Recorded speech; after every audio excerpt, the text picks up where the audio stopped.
The black vote is known as the backbone of the Democratic Party, but here in Georgia, it could make or break President Joe Biden. Former President Donald Trump is trying to make inroads, particularly with black men, and he doesn't need to win the demographic, but he can cut into Biden's margins. Well, both candidates are attempting their best to get as many African-American votes as possible without actually having to do anything for the black community. As someone that lives in Atlanta, I'm a proud resident of Atlanta. I live in Fulton County. I think a lot of people are suffering from this horrific economy. Our country is in great danger with so much that's happening. And the policies that the current administration is allowing is not helping anyone. But for so long, we have just been automatically voting Democrat, much to our disadvantage.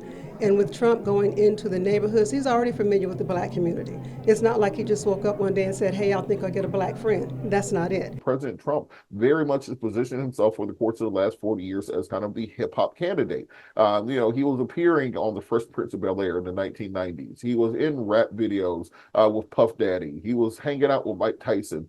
The Democrats have always taken our votes for granted. They failed on their promises, but we've seen in the last administration with President Trump that he did a lot for the black community. And now we realize that after these 3 years with Biden. The biggest shift in black vote is black males.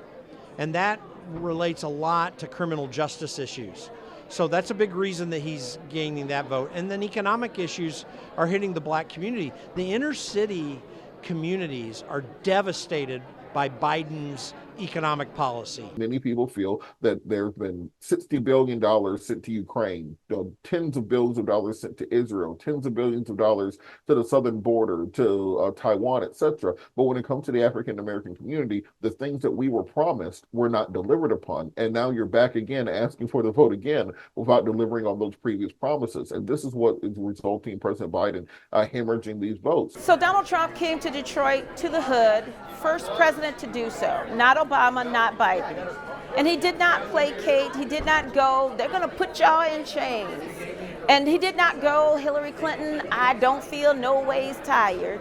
He did not have to bring watermelon and fried chicken, bring policies that affect us, which is great quality education and choice in education, which is lower gas prices, which is make my bread affordable.